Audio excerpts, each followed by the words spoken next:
It's our final day in Fiji, and Eric and I are back in Nadi at the port of Denaro. It took us about 2.5 hours to get there after leaving the Pearl Resort in the early morning hours. Our day pretty much started off with boarding a boat to Mala Mala Island. We're also joined by a group of our Guam friends that traveled with us. So we just left the port of Denaro back there, on our way to Mala Mala Island, which we hear is supposed to be private and part of this cruise ship activities that's for the day. So come and join us and see what this island is all about.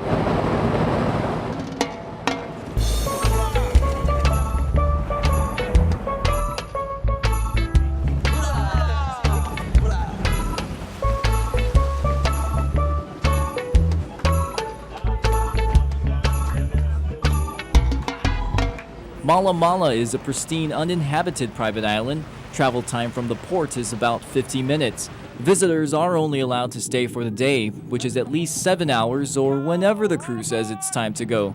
You can say the crew is on Fiji time. Makeli Thauma is the supervisor for the Mala Mala Day Cruise. He tells us a little bit more about the island itself. It's 6.5 acres long. Mostly it's famous of its soft sand on Mala Mala. And nothing, that's all trees, only trees and a big beach border there. And like only birds on the island, no big animals or snakes around. Once we arrive at the island's perimeter, the captain says it's okay to dive off the boat to reach the shore, but most of us decide to ride a smaller boat. Once we settle in, we see the staff start to prepare lunch for all the guests. And while we're waiting to eat, Continental Marketing and Sales Director David Kendall, Mark Consulting President Mary Tory, and I get preoccupied interacting with the little Fijian girl who has bleached blonde hair and a warm smile. We learn her name is Litiana, and while she's shy at first, she eventually warms up to us. After I eat a beachside lunch and learn of the many activities to do, I realize Mala Mala is more mysterious than it appears. And I soon find out it has a unique oral history dealing with the sea god, witch doctors, and healing. I talked to Nimiroti Sea, one of the descendants of the Naubeka tribe that owns the island. He talks about how Mala Mala is protected from shark attacks because a sea god sunbathes on its shores.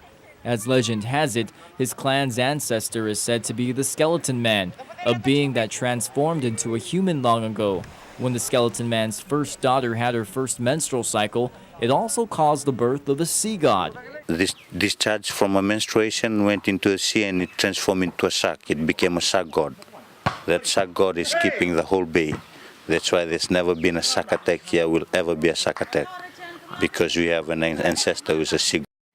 Nimiroti says to this day that sea god is supposed to sunbathe on Mala Mala shores when the water is too cold.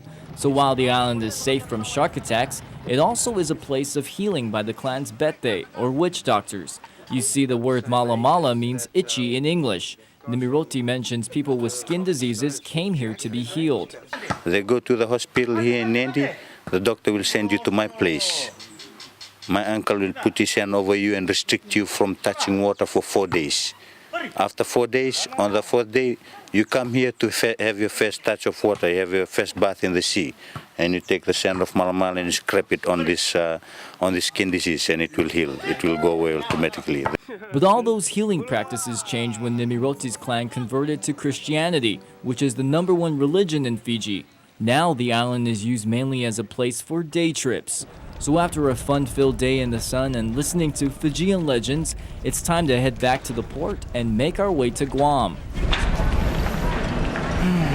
It's our last day. Kind of sad.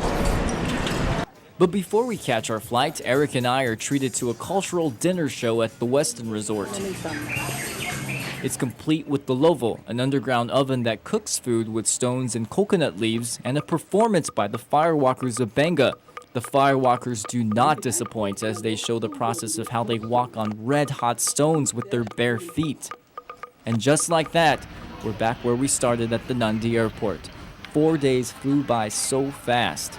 I could get used to the Fijian way of life, which is Sanganalenga, or no worries. In the meantime, these new memories will do. And at the end of it all, I can't help but think of Fiji's farewell song of Isale.